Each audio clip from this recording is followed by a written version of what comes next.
For someone who's active like you, I think it's easy for inquiring yourself. But for someone who's kind of really depressed, or say they've been cleaning for 10 years, but my life hasn't changed, what do you say to those kind of people? First, I say be patient. Patient. Patient. After 10 years, you'll say the same thing. Yes, yes. And the second, I want to say that there is always there is an opportunity to change and to move on. So never give up first, and because it is a shame that you do something that maybe you feel good or you feel comfortable, but you see that you do that.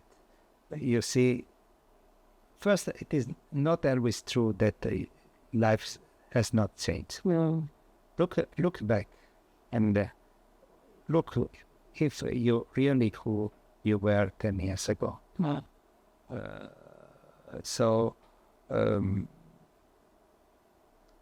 it is always the moment that you can inquire yourself, because yourself, it is always there.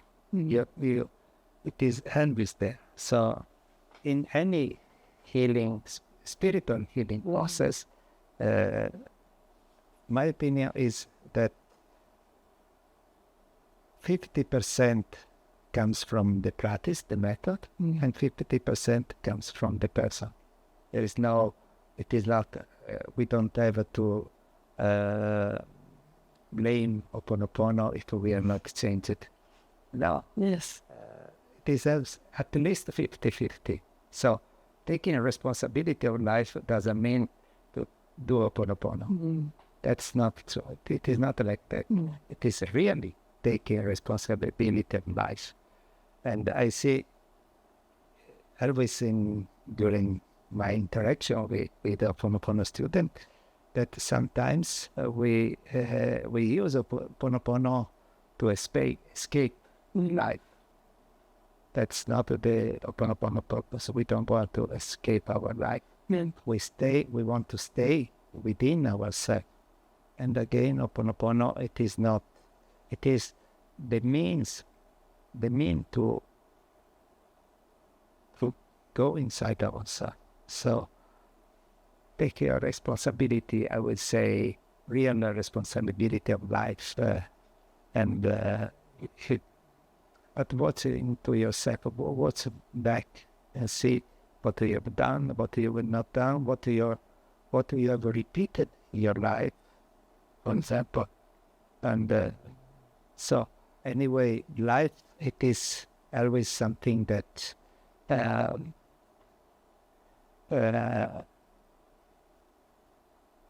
looks like similar, but it is never similar. So there is always some changes that comes in life.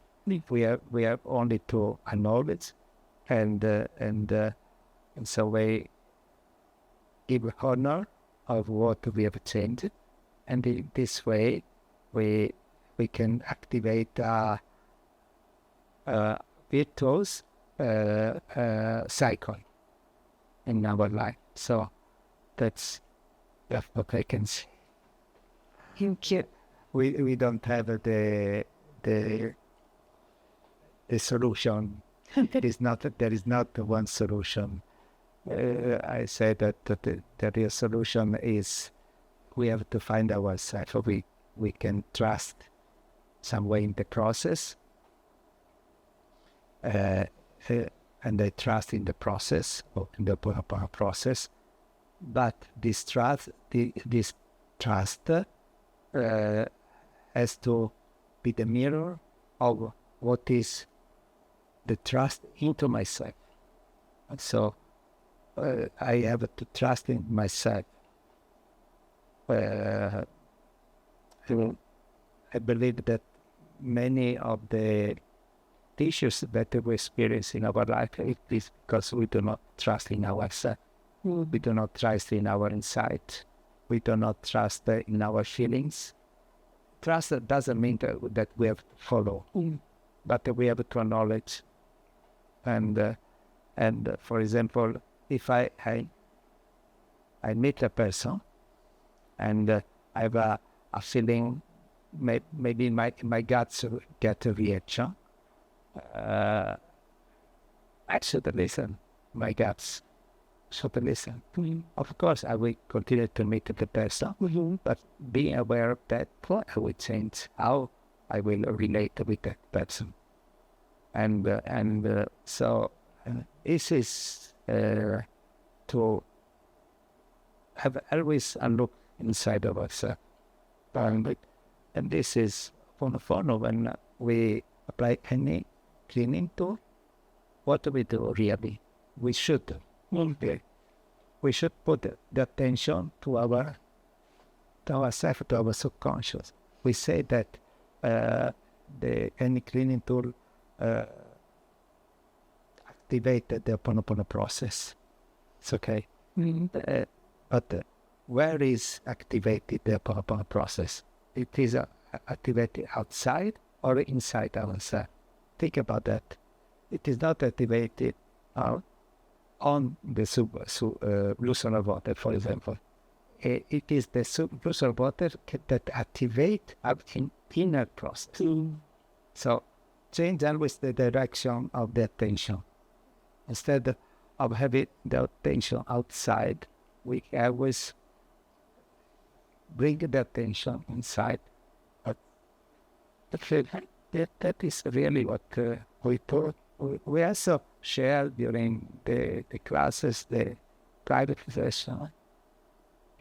Yes, inside job. Please be at peace. It is to be at peace. And it is hard work because every time there are challenges. For example, if there is no changes, I complain because nothing changes. And this complaint blocks more and more any possibility to change. So be at peace, be at zero, means that it is always like that. When I really be at zero, then life moves me on forward. That's all. And for you, what? For me, I want love. And peace brings, I understand that peace brings in love, but I'm still at a stage, I want to be connected with myself and be fulfilled with myself. And I think in the process, love and peace is being integrated to become zero eventually. It's like a pathway. Yeah, beautiful, beautiful. Yes, love, it is, when do you love someone? When you have the attention on that person. So, as you mentioned, when you love, you want to love, but it means that you have to pay attention to yourself. Yes. And you need peace to have that, so it's mixed. Okay, yes, from some point you have to start. Maybe the peace is byproduct of love. Yes. It is the basic of any spiritual practice. This is why I believe has so much success in the world, because it is not, how can I say, it is not should not be a closed practice, but it is something, it is a universal language. It is a universal language because it is not a religion. And as I say, from my experience, we different spiritual experience, we say always the same things, but with different words.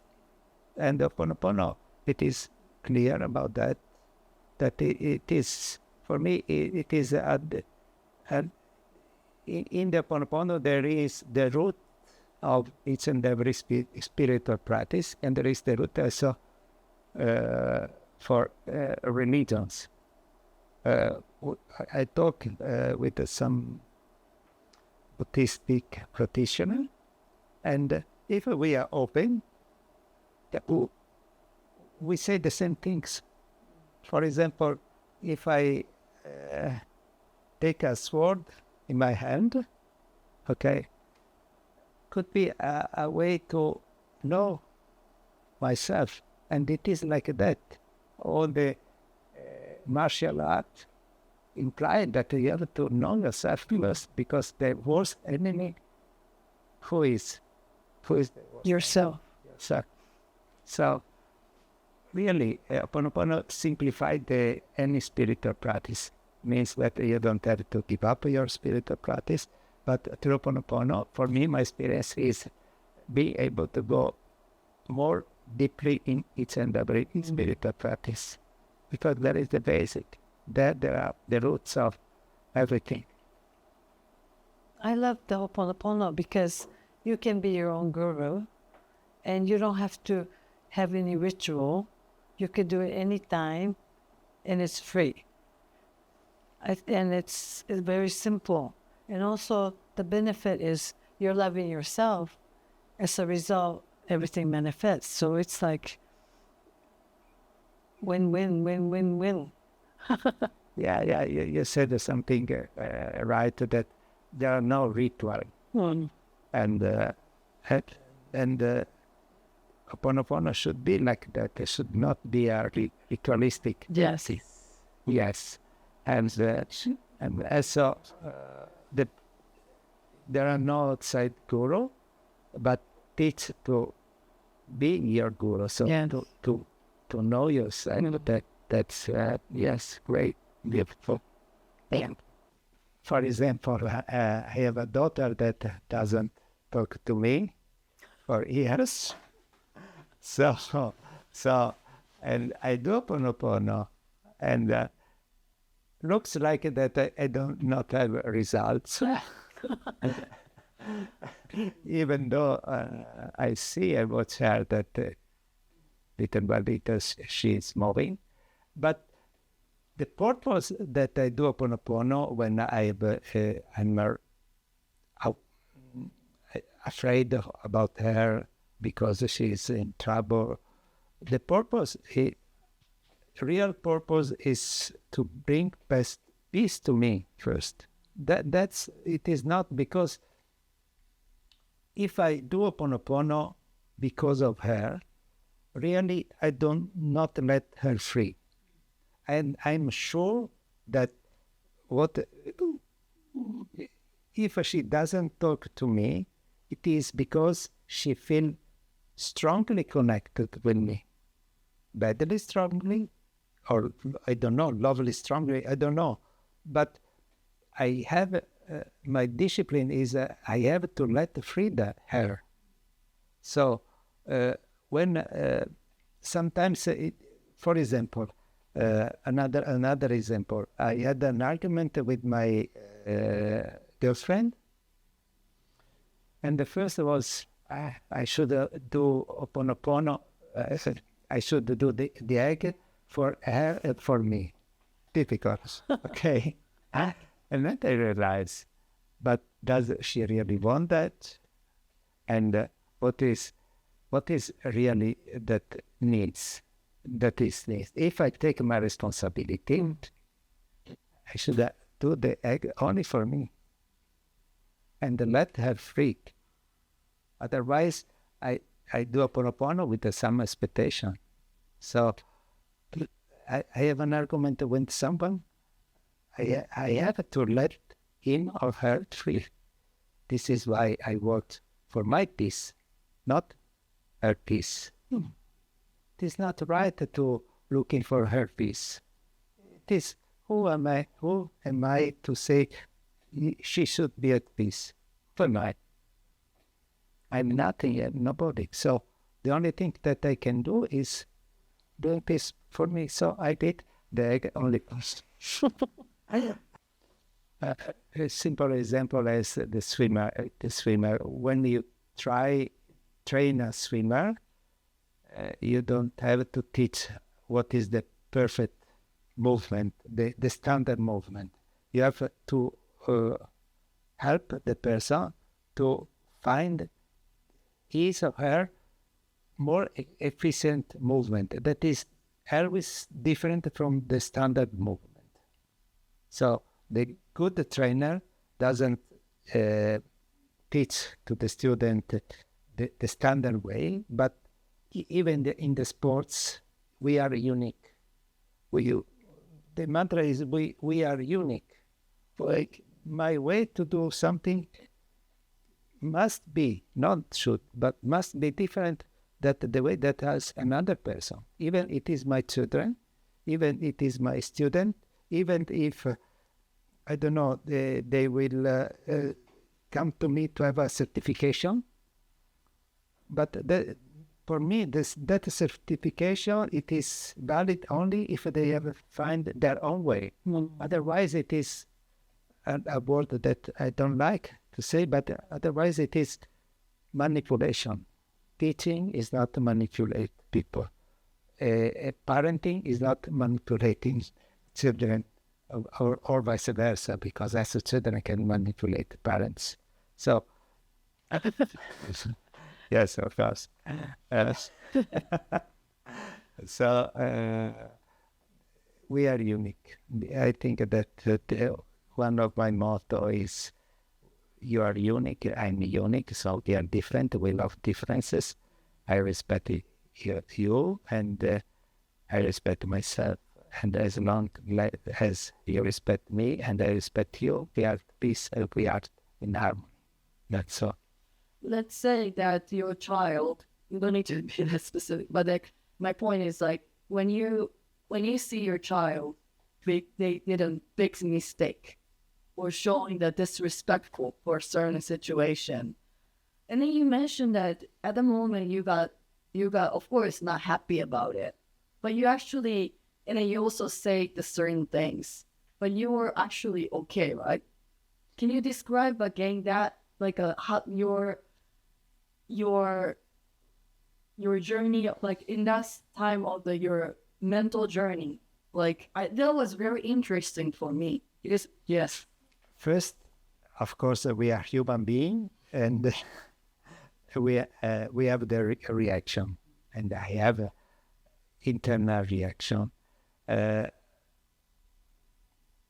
Fortunately, sometimes, very often, I'm able to contain this reaction, being aware that any reaction is something that make the things worse, and this comes only from the experience. This comes only from experience, that you observe what happens when you react to a situation. Usually the things are going worse. So I learned that from my past error first, and then of course using some practice like Ho'oponopono, or that moment, for example, that I shared. My son called me while I was in meditation, and I answered the phone, and I would not be angry. I cannot be, because I was doing something that if I would react would be against myself. So sometimes some tools are very useful to calm down, to not react, but to talk through, we don't know inspiration, but through the cleaning. And we only through mistake, what we think of mistake, but maybe it is life. If we accept that through the mistake, at some points they will not feel any more mistake, but they don't know how to say. We always think that we are doing mistake. Always, we are always mistaken, especially in the Japanese culture, I see that the sense of guiltiness is very, very strong. So we are always, we think that we have done mistake. And actually, I do a lot of mistakes. And that's another point very important is to forgive ourselves, to some way, through the forgiveness, we let go the past, and then I'm able to overcome my mistake. Because keeping in mind that I've done mistake, of course I will do again mistake. But if I forgive myself, when I'm able to forgive myself, maybe I will do other mistake, of course, but at that moment, my reactions will be different. So I do not repeat the mistake. Maybe I will do different mistake, but in this way, I explore different level of my life. But at the same time, I know that every time that I think I've done mistakes, I have to forgive myself. That's another point.